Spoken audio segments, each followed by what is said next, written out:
नमस्कार, मैं हूं शरद द्विवेदी और हमारी युवाओं पर केंद्रित खास पेशकश बोलो बोलो मुंह तो खोलो में आपका बहुत बहुत स्वागत है। और आज एक और रविवार और रविवार के लिए एक और विषय बहुत महत्वपूर्ण। जिस तरह से कर्नाटक चुनाव में एक बात सामने आई, जो बात इसके पहले भी कई चुनावों में कई बार उभर कर सामने आई है, और अज्ञेय जी की एक कविता मुझे याद आती है, कितनी नावों में कितनी बार। तो बिल्कुल मुझे लगता है कि कितने चुनाव में कितनी बार जहरीला सांप, जहरीले बोल, कभी कुछ कभी कुछ कभी कुछ। और ये नहीं कह सकते कि इसके लिए एक व्यक्ति, एक पॉलिटिकल पार्टी जिम्मेदार है। कोई ज़्यादा होता है, कोई कम होता है, कोई थोड़ा कम होता है, और कोई कुछ नहीं करता है। लेकिन पता नहीं वो ना न्यूज़ में नज़र आता है, न जनता की निगाह में क्या चढ़ता है। क्या यही वजह है कि ये इस तरह से अपशब्दों की भाषा का चुनाव में प्रयोग करके हमारे माननीय जनता की निगाह में हाईलाइट हो जाते हैं? क्योंकि जब हम सुनते हैं कि नेताजी ने एक गलत अभद्र भाषा में टिप्पणी की तो सामने सीटियां बजती हैं, ताली बजती है, उसका एम्बियंस मिलता है हमको। तो जाहिर तौर पर जैसे कपिल शर्मा साहब के कॉमेडी शो में जिस तरह से लोग तालियां बजाते हैं तो सबको बड़ा अच्छा लगता है, कपिल साहब भी मुस्कुराने लगते हैं कि मैंने जो लाफ्टर पंच दिया वो बड़ा अच्छा गया। तो जब आप किसी को रावण कहते हैं, या आपको कोई रावण कहता है, या आप कुछ अमिताभ बच्चन या राजकुमार की शैली में जवाब देते हैं, तब बड़ी तालियां पिटती हैं। तो ये समझना बड़ा कठिन होता है कि नेता आखिर ऐसा क्यों बोलते हैं, क्योंकि बोलते हजारों की भीड़ के सामने। लेकिन यहाँ बैठ के हम किसी नतीजे पे नहीं पहुँचेंगे, क्योंकि हमारे साथ युवाओं का एक ऊर्जावान समूह है जो हमें ये बताएगा कि वो इस पूरे फिनोमेना को किस तरह से देखते हैं, उनकी राय क्या है, और उनकी राय में राजनीतिक दल, चुनाव और राजनेताओं का व्यवहार, शाब्दिक व्यवहार, चुनाव में रैलियों को संबोधित करते हुए उनका व्यवहार कैसा होना चाहिए। चलिए, तो मैं शुरू करता हूं। मित्र, अपना परिचय दीजिए जल्दी से, संक्षेप में, और फिर हम बातचीत की तरफ आएं। नमस्कार, मेरा नाम देवी शर्मा है और मैं एमए में प्रथम सेमेस्टर में हिंदी साहित्य का छात्र हूँ। वाह वाह जी। ऋतु की तरफ हम आते हैं। नमस्ते, मेरा नाम ऋतु तिवारी है और मैं एक प्राइवेट कंपनी में यहाँ कार्यरत हूँ। बहुत बढ़िया ऋतु जी। नमस्कार, मैं आशुतोष मालवीय। मैंने शासकीय हमीदिया महाविद्यालय से एमए में किया है भूगोल में। अपना परिचय। मेरा नाम सिद्धार्थ सिंह है सर, और मैं प्रोफेशन से एक सिंगर हूँ। अरे वाह। मेरा नाम काजल है और मैं एक्सीलेंस कॉलेज से मास्टर्स इन सोशल वर्क कर रही हूँ। बहुत बढ़िया जी। नमस्कार, मेरा नाम कार्तिक है और मैं साइकोलॉजी में एमए कर रहा हूँ इग्नू से। हमारा भी मनोविज्ञान समझ रहे होंगे टीवी वालों का आप। बहुत बढ़िया। ऋतु से शुरू करते हैं। ऋतु, आप कैसे देखती हैं राजनीतिक दल, जहरीले सांप, जहरीले बोल, इनके विष से मर जाएगा। ये तो एक ताज़ा उदाहरण एक राजनीतिक दल के एक नेता का। नाम में जाने की आवश्यकता मुझे नहीं लगती, दलों को पकड़ने की आवश्यकता है, क्योंकि ये दलदल इतना मचने लगा है कि हर दल इसमें डूबा लगता है। क्या कहेंगे आप?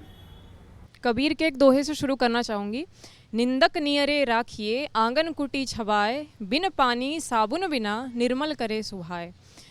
एक बात हमेशा हमने सुनी है और हम ये देख भी रहे हैं जब से बड़े हुए हैं कि भारत जो है वो लोकतंत्र का मंदिर है। भारत में लोकतंत्र बहुत खूबसूरती से एक बीज से एक वट वृक्ष बना है, और लोकतंत्र की जो खूबसूरती है वो ये है कि यहाँ आलोचना के लिए खुला मैदान है। यहाँ आलोचनाएं की जा सकती हैं, और यहाँ अगर ग्रोथ का कोई एक पॉइंट है जो हेल्प करता है जनता को भी और नेताओं को भी, तो वो आलोचना ही है। कोई भी किसी भी नेता को ये बात बताई जा सकती है, कोई कितने भी बड़े पद पे, उसे ये बताया जा सकता है कि तुम गलत हो अगर वो गलत है तो। मगर ये भी एक खूबसूरती लोकतंत्र की है कि लोकतंत्र की अपनी एक मर्यादा है, उसका अपना एक बहाव है। और इससे मुझे अटल जी की एक बात याद आती है। सर, मैं 1 मिनट आपका और लूँगी। इसमें अटल जी की मुझे एक बात याद आती है कि जब 1977 में वे विदेश मंत्री बने थे, मोरारजी देसाई जब पीएम थे, तो वे उनके एक इंटरव्यू में मैंने सुना था कि जब वे विदेश मंत्री बने और वो अपने ऑफिस में गए तो वहाँ उन्होंने देखा कि किसी ने, क्योंकि भाजपा की सरकार आ गई है, तो नेहरू जी का चित्र निकाल कर रख दिया था। तो उन्होंने अपने पीए को बुलवाया, उन्होंने कहा ये चित्र क्यों निकाला गया, ये नेहरू जी देश के पहले प्रधानमंत्री थे, ये उनकी गरिमा है, और उस चित्र को आप वहाँ वापस लगवाइए। वो दोनों एकदम विपरीत पार्टी के और विपरीत विचारधारा के लोग थे। अटल जी की विचारधारा नेहरू जी से एकदम अलग है। लेकिन इसके साथ एक और मनोविज्ञान जो मैं आपको बता दूं, जैसे ऋतु मेरा आदर करती होंगी, ऐसा मैं मानता हूं, और वो मुझसे काफ़ी छोटी हैं, तो मुझे कहीं एक ऐसी भूमिका में देखती हैं कि एक वरिष्ठ व्यक्ति हैं जिनसे कुछ सीखा जाना चाहिए। अटल जी जब 1957 में सांसद बने तो नेहरू जी ने एक बार उनको बुलाकर कहा सदन में उनका वक्तृत्व सुनकर कि तुम बहुत अच्छा बोलते हो नौजवान, और बड़ी आलोचनात्मक टिप्पणी की थी कि मुझे चर्चिल भी नज़र आते हैं नेहरू जी आप में, और चैम्बरलिन भी नज़र आते हैं। नेहरू जी का चेहरा गुस्से में लाल हो गया, लेकिन उसके बाद उन्होंने हाथ में सिगरेट लिए हुए स्मोकिंग करते थे, वो बाहर उन्होंने बुलाया, इधर आओ नौजवान। उनके साथ विद्याचरण शुक्ल भी थे। उन्होंने कहा बहुत आगे जाओगे, तुम्हारी बातों में बड़ी अलग बात है।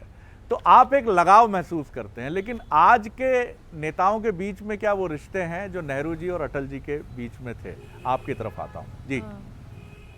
सर मेरे हिसाब से जो पॉलिटिशियंस हैं वो बहुत इन्फ्लुएंशियल पीपल हैं हमारे देश के, वो बहुत बड़ी मात्रा में हमें इन्फ्लुएंस करते हैं। There is always a thin line दो लोगों के बात करने में। ठीक है। अगर आप हज़ारों लोगों के सामने खड़े हैं, आप इतने बड़े नेता हैं, तो आपको पता होना चाहिए कि आप क्या बोल रहे हैं और किस तरीके से बोल रहे हैं। हाँ। पहले जो लोग बोलते थे वो भी सरकाज़म देते थे जैसे हम आजकल बोलते हैं, पर उनके बोलने का तरीका, उनके बोलने का लिहाज अच्छा होता था एज़ कम्पेयर टू टुडे। आज लोग बदतमीज़ी से बोलते आप हैं। लोगों को अच्छा लगता है? हाथ उठाकर बताइए, ये भाषा सुनकर अच्छा लगता है किसी को? लेकिन एक वर्ग तो है जो ताली बजाता है। वो माफ़ कीजिएगा, कॉमेडी शो में भी बड़े अभद्र और अश्लील लतीफ़ेबाजी सुनकर भी ताली बजाता है। तो मेरे हिसाब से बोले, मतलब ऑफ कोर्स हम राइट टू स्पीक नहीं रोक सकते किसी का भी, पर लिहाज से बोले, अच्छे से बोले, ताकि लोगों को भी समझ में आए कि वो किस तरीके से बोलना चाह रहे हैं। बहुत अच्छी बात आपने कही जी। मैं आपकी तरफ आता हूँ सिद्धार्थ। सर मेरा मानना यह है कि जैसे भारत एक लोकतंत्र देश है तो पक्ष और विपक्ष तो होता ही है, तो कटाक्ष तो एक दूसरे के बीच में चलते ही हैं। जैसे अभी आपने कॉमेडी का एग्जांपल दिया, कॉमेडी सर पहले भी होती थी, पहले ऐसी अभद्र भाषाओं का मुझे ऐसा क्यों लग रहा है कि आप कह रहे हैं गाली प्रतिगाली भी होगी सर? नहीं सर जी। मैं ये कह रहा हूँ कि पहले गालियों का प्रयोग नहीं होता था, ना कॉमेडी में अभद्रता का यूज़ करते थे। हाँ, तो ये जैसा बात। कंटेंट आप ऑडियंस को देंगे, हाँ। ऑडियंस वैसी उसके नेचर में वो चीज़ आती जाती मतलब है। ऑडियंस की भी गंभीरता पहले जैसी नहीं है, यस सर, है ना? अब उसको भी यही सुनना मांगता, पुष्पा हाँ। की तरह, बिल्कुल है सर, ना? फ्लावर समझ रखा क्या, है ना? ये इसमें ताली बिल्कुल, बजती है। बिल्कुल हाँ, सर। बिल्कुल ठीक है। गॉट द पॉइंट सर जी। और सर जैसे गाली दी तो वो ठीक नहीं है, क्योंकि अगर आपको अपनी बात कहनी है तो वो एक सभ्यता से भी कही जा सकती है, क्योंकि बहुत बड़े बड़े नेता ऐसे भी हैं जो भाषण देते हैं, गालियों का प्रयोग नहीं करते और उनके भाषणों पे भी ताली बजती है और ऑडियंस को पसंद भी आता है। तो बस कहने का तरीका आपको पता होना चाहिए। आपकी बात से कल्पना, पत्रकार में बड़ी कल्पना शक्ति होती है। ऋतु ने नाम लिया अटल जी का, तो मुझे अगर आज अटल जी सौभाग्य होता कि वो हमारे बीच में होते तो ये ज़रूर कहते कि मेरा भाषण भी पसंद नहीं करेंगे, इन्हें गालियाँ चाहिए तभी ताली बजाएंगे। इतनी पीड़ा होती उनके मन में। तो भैया सोचिए ज़रा आप, क्या आपको गालियाँ पसंद हैं जो आप गालियों पर ही ताली बजाएंगे? बिल्कुल मत करिए ये चीज़ जी। आपकी तरफ आते जी सर, मेरा भी मानना आप उधर बढ़ा दीजिए। मेरा भी मानना ही है कि लोकतंत्र में आलोचना की जगह है, लेकिन कीचड़ उछालने के लिए तुम फिर खुद भी तो कीचड़ में जा रहे हो। मुझे नहीं पता ये गालियों का चलन कहाँ से शुरू हुआ है, पर इस चलन को रोकने के लिए जो आगे आएगा वो देश का सबसे बड़ा नेता होगा इस समय। दूसरी चीज़ आती है कि तुम जनप्रतिनिधि हो, तुम्हें हम लोगों ने चुना है। अगर तुम जाकर इतनी बड़ी स्टेज से इतने लोगों के सामने गालियाँ दोगे या फुहड़ता जो भी करोगे आप, तो उसमें हमारी भी छवि खराब होगी, क्योंकि आप हमारे क्षेत्र से चुनकर आए। तो मुझे लगता है कि नेताओं को अपनी भाषा शैली पर बहुत मर्यादित चीज़ों, मतलब मर्यादित प्रयोग करना चाहिए उन्हें। वो एक ही चीज़ से डरेंगे कि वोट कट जाएगा। जी, मैं वही कह रहा हूँ। क्या आप युवा मतदाता ये बिल्कुल बताते हैं कि ऐसी भाषा बोलने वाले को वोट नहीं मिलते हैं? हाँ, ये चीज़ हमें अब करके दिखानी होगी कि समाज में जब वो आते हैं तो हम उनका किस प्रकार से स्वागत कर रहे हैं या किस प्रकार से उन्हें समझा रहे हैं। तो क्योंकि आप हमारे ये भी फेवर करते हैं कि नोटा में लिख देना चाहिए कि मैं हाँ, इसलिए ये नहीं दे mention रहा हो हूँ कि सकता हमारे है। यहाँ के जितने माननीय हैं ये गाली का प्रयोग बहुत अधिक करते हैं, इसलिए हमें नोटा दे रहे हैं। वो भी हाँ, एक नोटा ऑप्शन कर रहे हैं, हम सबको रिजेक्ट कर रहे हैं। वो भी एक अच्छा ऑप्शन हो सकता है इसके लिए, जी, जी। अगर चुनाव आयोग इस पर गौर करे तो। जी। तो मुझे लगता है कि समाज को जागरूक होना चाहिए। जब तक हम उनका बहिष्कार या प्रतिकार नहीं करें, किसी भी रूप में करें, बिल्कुल ठीक तब बात तक ये नहीं हो सकता। ये नहीं हो सकता जी। आप इनकी तरफ बढ़ा दी, आप बोलिए। जहाँ तक मेरा मानना है सर, आप एक जनप्रतिनिधि हैं और जनप्रतिनिधि को ये सब आलोचना करना तो समझ में आता है, परंतु ये नहीं कि आप किसी की निंदा करने के लिए इस हद तक गिर जाएं कि इस प्रकार के शब्दों का उपयोग करने लगे। बिल्कुल ठीक बात। तो कैसे इसको हम अगर देखें कि कई बार जैसा बार बार ये सवाल भी सामने आ रहा है कि कुछ लोग तो हैं जो पसंद करते हैं।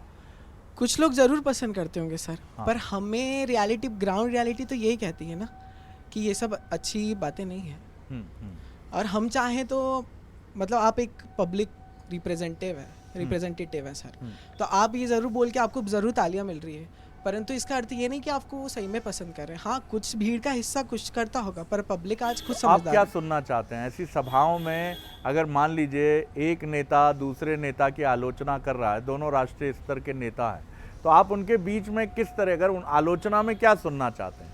आलोचना में आप पॉइंट्स पे बात करिए, मुद्दों पे बात करिए।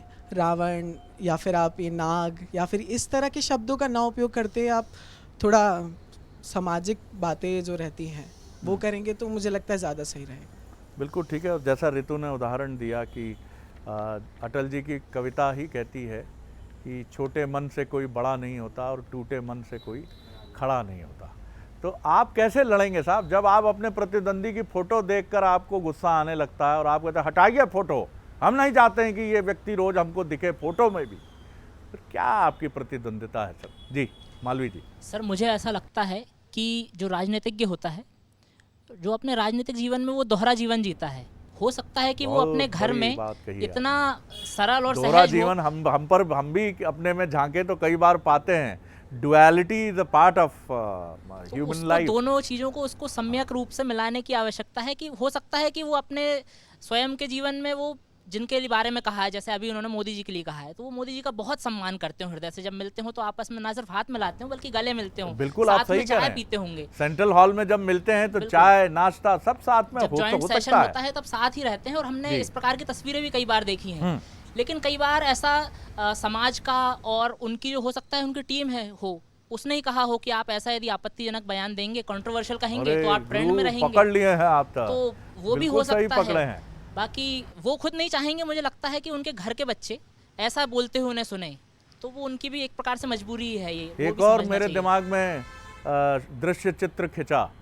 एक चुनाव प्रचार कैंपेन का 35 साल का युवा टाई लगाए हुए, बिल्कुल लैपटॉप लिए हुए, सर आपको नाक बोलना पड़ेगा। अरे मैं नहीं बोलूँगा, मैं बिल्कुल नहीं बोलूँगा। सर बोलना पड़ेगा। हेडलाइंस इसी से क्रिएट होती हैं।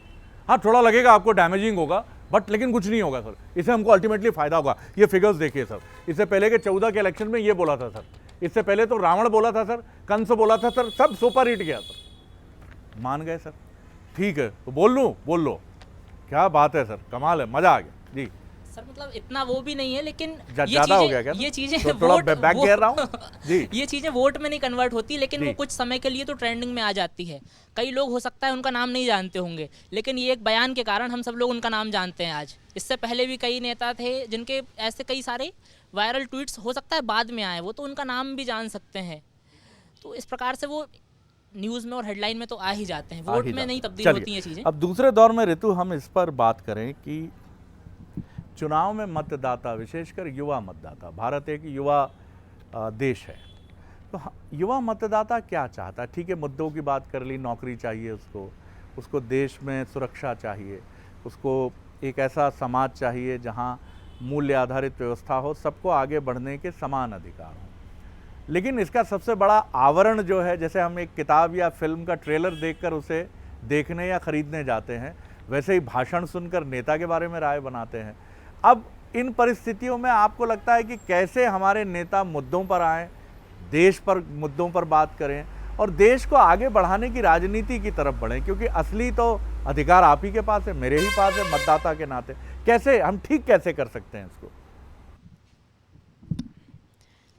जो भारत में या मैं कहूँ विश्व में सबसे बड़े राजनीतिज्ञ हैं उनमें से एक चाणक्य ने एक बहुत सुंदर बात चंद्रगुप्त मौर्य से कही थी कि लोकतंत्र में जो जनता होती है वो जनार्दन होती है, वो आपको जो करना है उसी के लिए करना है। क्योंकि चंद्रगुप्त उनसे प्रश्न करते हैं कि मैं अपने जीवन में क्या कर रहा हूँ, तो यहाँ जनता को सबसे पहले ये समझना होगा कि अगर कोई नेता बनकर आया है तो वो उनकी सेवा के लिए ही आया है, वो अपना उसका पर्सनल मैटर फिर अलग वो हो जाता है, मगर यहाँ हमारा अधिकार है, अगर हमने किसी को चुना है कि वो उन्हीं मुद्दों पर बात करे, वो उन्हीं चीज़ों पर काम करे जिस पर हम काम करवाना चाहते हैं उससे, जिसमें हम चाहते हैं कि इस चीज़ में प्रोग्रेस हो।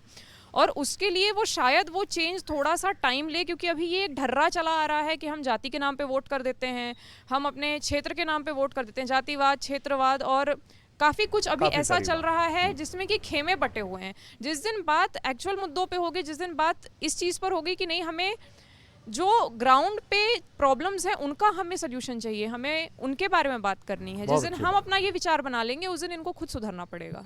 मैं देवेश आपकी तरफ आता हूं, तो ये बताइए, जो बात ऋतु ने बहुत अच्छी कही कि ये मुद्दों से हटने का भी एक तरीका बन जाता है क्या, कि मुद्दे आपके पास नहीं हैं, अब आप कहने के लिए कुछ नहीं है, अब आप सचिन तेंदुलकर के आलोचना करना चाहते हैं, कुछ नहीं है, तो आपने यही कहना शुरू कर दिया, तो बम्बई का दबदबा है भैया, नहीं तो वो कुछ नहीं होते, कछु नहीं कर पाते, ऐसे के ऐसे खड़े रहते बैट ली की। तो क्या मतलब बेसलेस आलोचना करके जब आपके पास कहने के लिए कुछ नहीं है, तब आप इस राह को पकड़ते हैं? हाँ, ये भी एक पॉइंट है, और ये बहुत सही पॉइंट है कि जब कहते हैं कि जब हमारे पास कुछ नहीं होता तो हम मुंह चिढ़ा देते हैं, जब कोई बात कर रहे हैं बोलने के लिए कुछ नहीं तो मुंह चिढ़ा के निकल बहुत लो। अच्छी बात। तो वही एक है कि उनके पास नहीं है, अब किस मुद्दे पे वो बात करें, या उन्हें मुद्दे पे बात नहीं करनी, क्योंकि कभी कभी ऐसा होता है कि दोनों पार्टियां मिल के चल रही है एक तरीके से, आहा, क्योंकि वो वाह। काम ना तो ये सुधार कर रहे हैं ना वो सुधार कर रहे हैं, तो क्या बुरा करें कि- कुश्ती जिसको हाँ, भोपाल में कहते हैं। तो जब दोनों अगर एक बैठक में बैठ के भाग लेते हैं, अगर कहीं पीछे बैठे हैं स्टेज के दोनों मित्र हैं, जैसा भी भैया ने बोला भी था, तो बाहर आ रहे हैं, तो फिर वो मुद्दों से भटकने के लिए एक बहुत अच्छा ऑप्शन उनके पास कि एक बुरा बयान न मैं दे मानियो, देता हूं, आज जब बोल देंगे यार हम ये बोलेंगे हाँ, और ये फिर बात। उधर से वो आ जाएगा, तो वो भी एक मुद्दा है अभी। ठीक तो बात है। जनता को चाहिए कि इनमें भटकावे में ना आके केवल मुद्दे की बात करें। वो जरूरी नहीं कि विश्व के लेवल के मुद्दे हों या राष्ट्र के हों, वो अपने क्षेत्र से शुरू कर सकते हैं। ठीक बात है। हम अपने क्षेत्र से करेंगे, जब क्षेत्र सुधर जाएगा तो शहर सुधरेगा, और शहर सुधरेगा तो अपने आप प्रदेश सुधर ही तुम जाएगा, सुधरोगे जग सुधरेगा। जग सुधरेगा। वाह जी। सब मेरे मन में भी यही बात आई थी कि हमें इंटरनली नहीं पता क्या चल रहा है, हमें यही दिख रहा है कि वो आके सरकाज़म देके जा रहे हैं, या वो अच्छी भाषा में बात नहीं, हो सकता है ये इंटरनली उनकी पीआर एक्टिविटी हो, या सबको सर सबको फेमस होना है, और पॉलिटिशियंस तो एक प्रोफेशन है, मतलब कि फेमस होना ही है एनीवे। मैं सोशल वर्क कर रही हूँ, तो मुझे जितना सिखाया जाता है कि आपको सेल्फलेसली काम करना है, जितना लगाव हमें हमारे काम से है, हमने ये प्रोफेशन चूज़ किया है, उतना ही अगर पॉलिटिशियन सेल्फलेसली काम करें कि ये मेरा ही तो घर है, अपने घर समझे ना हमारे सही देश बात को। है, बहुत अच्छी और बात उस हिसाब जैसे हम हमारे पेरेंट्स के लिए, हमारे पेरेंट्स हमारे लिए सेल्फलेसली काम करते हैं कि बच्चे हैं मेरे, वैसे अगर वो भी बोले कि हमारा ही देश है हमारे, तो हमारा देश बहुत जल्दी बहुत आगे बढ़ सकता है। बहुत अच्छी बात कही आपने भी जी। कैसे हम इन चीज़ों पर नियंत्रण कर पाएं, कंट्रोल कैसे कर पाएं? नियंत्रण तो हम खुद ही कर सकते हैं। सबसे पहले तो हम खुद पे ही रोक लगाएं कि हमें कौन सा कंटेंट देखना है और कौन सा कंटेंट नहीं, सबसे पहले तो। जी। और अगर हम मतलब अब आजकल ये चलन हो गया है कि प्रथा बोलने की चलन ही हो गया है कि हम हमेशा नेगेटिव चीज़ को ज़्यादा अडॉप्ट करते हैं। तो हम जितने से जितने पॉजिटिवली चीज़ें देखते रहेंगे या फिर सुनेंगे, तो उस हिसाब से ही सामने वाला भी वर्क करेगा। अगर हमने मना कर दिया, हमारी बाउंड्री है, हमें ये नहीं करना, तो सामने वाले की मजाल नहीं है कि हमें कुछ गलत कर सके। बिल्कुल ठीक कहा आपने। एक बात और मेरे मन में आई कि जैसे हम लोगों की टीआरपी हर सप्ताह आती है, अगर नेताओं के भाषण की भी टीआरपी आए तो उन्हें भी पता चले कि कौन सा भाषण अच्छा लोगों ने पसंद किया। लेकिन अब यहाँ भी अगर कुछ गड़बड़ हो गई, मैनेजमेंट हो गया कुछ, तो फिर पता चला खराब भाषण सुपर हिट है, जिसमें नाग देवता का जिक्र है, तब तो सब बैठे रह जाएंगे, बोलेंगे नहीं नाग देवता ही चलेंगे और कुछ नहीं चलना है। जी सर, जो बात चल रही है, bad publicity is also publicity. हाँ बिल्कुल सही है। कंट्रोवर्सी, अधिकतर कंट्रोवर्सी तो इसीलिए होती है, कंट्रोवर्सी तो इसीलिए और होती है। फिल्म और बाकी चीज़ें भी जो हैं उसमें भी इसी प्रकार से की जाती है, कम से कम लोगों तक ये नाम तो पहुँचेगा। पहुँचेगा। हाँ। हम अच्छा करके यदि नहीं पहुंचा सकते तो बुरा करके पहुँचें, क्योंकि मेन उद्देश्य तो पहुंचना है, तभी तो पता चलेगा कि ये सब चीज़ें हो रही हैं। दूसरी चीज़ ये, और एक और चीज़ ये है कि जो व्यक्ति सामने खड़े होकर तालियां और वाहवाही और सीटियां बजाते हैं, हमें उन पर भी एक बार नज़र रखना चाहिए कि हमारे समाज के ये कौन वो लोग हैं, क्योंकि जो नेता हैं वो समाज से ही निकल कर आए हैं। तो हमें एक नेता को सुधारने की अपेक्षा पूरे समाज पर काम करने की ज़्यादा आवश्यकता है, ऐसा मुझे लगता है। बिल्कुल ठीक कहा आपने जी। सिद्धार्थ। सर ठीक इसको ऐसे किया जा सकता है कि अगर मैं एक एग्जांपल दूं, तो जो छोटा बच्चा होता है, इतना ज्ञान तो उसे भी होता है कि कर्कश आवाज़ पे वो भी रोता है और सुमधुर संगीत सुन के वो भी खुश होता है। तो सर जो ऑडियंस है उसे अगर हम अच्छा कंटेंट देंगे तो उनका रिस्पांस भी अच्छा ही आएगा। और पूरी तरीके से हम ऑडियंस को भी नहीं दोष दे सकते, क्योंकि पॉलिटिक्स भी एक तरीके से एक प्रोफेशन है, उनको भी एक दूसरे से कम्पीट करना है। बस ये है कि तू गलत मैं गलत, तो ज़्यादा गलत कौन? आहा आहा, वाह वाह वाह। तो है कौन ज़्यादा गलत? सर अब ये तो उनके आपस में ही चलती रहती है। हमें तो लगता है जनता ही सबसे ज़्यादा कई बार गलत है। माफ़ कीजिएगा जनता, मैं भी जनता हूँ। जी जी ऋतु, आप कुछ कहना चाह रही हैं? अटल जी पे फिर से मैं आना चाहूँगी हाँ, बिल्कुल, कि स्वागत है। जब जी। राजनेताओं की बात होती है तो उनका जो चरित्र है उसे भीष्म पितामह कहा जाता है। तो उन्होंने एक बहुत सुंदर बात कही थी और उन्होंने वो संसद भवन से ही कही थी कि सरकारें आएंगी जाएंगी, पार्टियां बनेंगी बिगड़ेंगी, ये देश रहना चाहिए, इस देश का लोकतंत्र रहना चाहिए। अगर भारत में कुछ सेंटर पे है, कुछ केंद्र में है, तो वो लोकतंत्र है। जब तक ये चलेगा कि देसी ताड़ी देकर वोट लिए जा रहे हैं और सरपंच लोग बन जा रहे हैं या क्षेत्र में लोग नेता बन जा रहे हैं, तब तक कोई सुधार हम नेशनल लेवल पे नहीं देख सकते। बहुत सुंदर बात भैया ने कही कि जो शुरू होगा वो हमारे क्षेत्र से शुरू होगा। जब हम रिजेक्ट करना शुरू करेंगे और हम रिजेक्ट करने लगेंगे, नहीं ये चीज़ हमें नहीं चाहिए, तो जो हमें चाहिए वो अपने आप ऊपर आने लगेगा, क्योंकि वो नीड ऑफ द आवर बन जाएगा। तो अगर हम इस दिशा से चलते हैं तो आई थिंक बहुत चेंजेस हो सकते हैं। मैं जब आप लोगों की उम्र में था तब से मेरा ये सपना है कि उस समय हम सोचते थे हम राजनीति में क्यों नहीं जाते, हम राजनीति को ये क्यों मानते हैं कि this is not my cup of T. आज मैं आप लोगों को भी देखता हूँ तो मुझे लगता है कि एक 20%, 15% या आप छोड़िए उसको 5% तो आप जैसे लोग भी जाएं। अभी जो लोग हैं वो सब खराब है, मैं नहीं मानता। उन्होंने बहुत मेहनत की है, मेहनत करके वो राजनीति में आगे बढ़े हैं। लेकिन राजनीति में आगे बढ़ने का मतलब यही क्यों है कि 50,000 की रैली करा देने वाला युवा ही राजनेता बनेगा? जो राजनेताओं के सारे काम करता आया है बचपन से वही राजनेता बनेगा? राजनीति इतनी आकर्षक और चमकीली होनी चाहिए कि MBA वाला अपनी नौकरी छोड़ के जाए, अमेरिका में 5 करोड़ का पैकेज वाला अपनी नौकरी छोड़ के जाए, पैसे के लिए नहीं, सेवा के लिए। पैसे तो वो अपनी कंसल्टेंसी से कमा सकता है, योग्यता उससे कोई नहीं छीन सकता।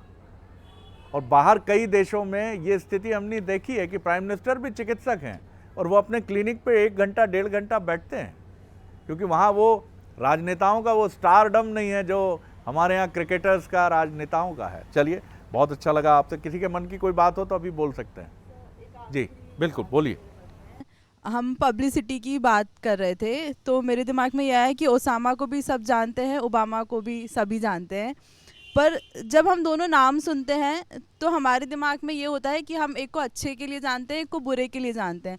तो अगर आप अपनी छवि बना रहे हैं एज अ पॉलिटिशियन तो अच्छे के लिए बनाएं कि कल को अगर आपका कोई नाम सुने तो उसके चेहरे पे खुशी होनी चाहिए कि उसने हमारे देश के लिए कुछ किया, ना कि ये होना वाह। चाहिए कि देश बिल्कुल बर्बाद ठीक करके बात। चला जी, गया। शर्मा जी। एक बात आप ही की बात पे बोलना चाहूँगा। जैसे आपने कहा कि उसी को राजनेता कौन क्यों बनेगा, वो जो राजनेता को काम करता रहा है, जो उनके लिए भीड़ एकत्रित कर रहा है। तो मुझे लगता है कि वो भीड़ एकत्रित करने वाला टिकट ले सकता है, टिकट लाना उसके हाथ में हो सकता है इस काम से, पर जिताना आज भी जनता के हाथ में है। तो बहुत जनता अच्छी, को इतना बहुत अवेयर अच्छी होना बात, चाहिए कि उसे बहुत अच्छी। जिताना है, जो राजनेताओं का काम कर रहा था या जो जी। ज़मीन पर काम करेगा। जी कबीर साहब का दोहा है, ऐसी वाणी बोलिए मन का आपा खोए, औरन को शीतल करे आपहु शीतल होए। तो ऐसी बातें यदि वे जो जिसने कही है उनको भी कहीं ना कहीं मन में लगता होगा, कहीं ना कहीं सही एक बात है। नेगेटिव ऊर्जा का प्रभाव तो उनके मन में भी होता होगा, उनको भी कई बार जूझना पड़ता होगा उस चीज़ से। बहुत तो ऐसी अच्छी चीज़ें क्यों उन्हें भी क्यों करनी, और उनके प्रति जो फैलती है समाज में, तो समाज से को बचाने की ज़्यादा आवश्यकता है। उसकी अपेक्षा ये है कि हम कुछ अच्छा ऐसा करें कि बिल्कुल सड़क ठीक है। पर चर्चा करें, स्कूल पे चर्चा करें। हाँ, वो बहुत अच्छा है। सिद्धार्थ, बड़ा अच्छा गाना है, अगर आपको 2-4 बोल उसके याद हों। एक दिन बिक जाएगा माटी के मोल, जग में रह जाएंगे प्यारे तेरे बोल। अगर ये गीत आप गुनगुना दें तो मैं इसको मान लूँगा कि आप लोगों की तरफ से, यानी देश के युवाओं की जो ताकत है, जो इस समय करीब करीब 45% से अधिक है, 50% के आसपास, उसका एक मैसेज हमारे राजनेताओं के लिए। एक दिन बिक जाएगा माटी के बोल, जग में रह जाएंगे प्यारे तेरे बोल। एक दिन बिक जाएगा माटी के मोल, जग में रह जाएंगे प्यारे तेरे बोल। ला ला ला ला ला। बहुत सुंदर, Thank you मजा आ so गया much, आप सबके साथ बात करके। तो ये थे वो युवा। देखिए आप क्या विचार हैं सर। भारत बहुत सुरक्षित है, बहुत बेहतरीन तरीके से आगे बढ़ रहा है। जिस देश का नौजवान इस तरह बोलता है, उस देश के राजनेताओं को सावधान रहना चाहिए, क्योंकि जो युवा भी राजनीति में आ रहे हैं उनकी ज़ुबान कम फिसलती है as compare to senior generation. इसका मतलब है कि युवाओं के मन में कन्फ्यूज़न नहीं है, थोड़ा कन्फ्यूज़न शायद हमारी पीढ़ी में है या हमसे भी जो बड़ी पीढ़ी है उसके मन में है। तो सर ये कन्फ्यूज़न हटाइए, ये जो युवा चाहते हैं आप इनकी आकांक्षाओं के प्रतिनिधि बनकर राजनीति में आइए। आप सफलता की सीढ़ियां कब चलते चलते शिखर तक पहुंच जाएंगे आपको भी पता नहीं चलेगा। बोलो बोलो के अगले एपिसोड में एक और विषय लेकर उपस्थित होंगे। इजाज़त दीजिए, नमस्कार।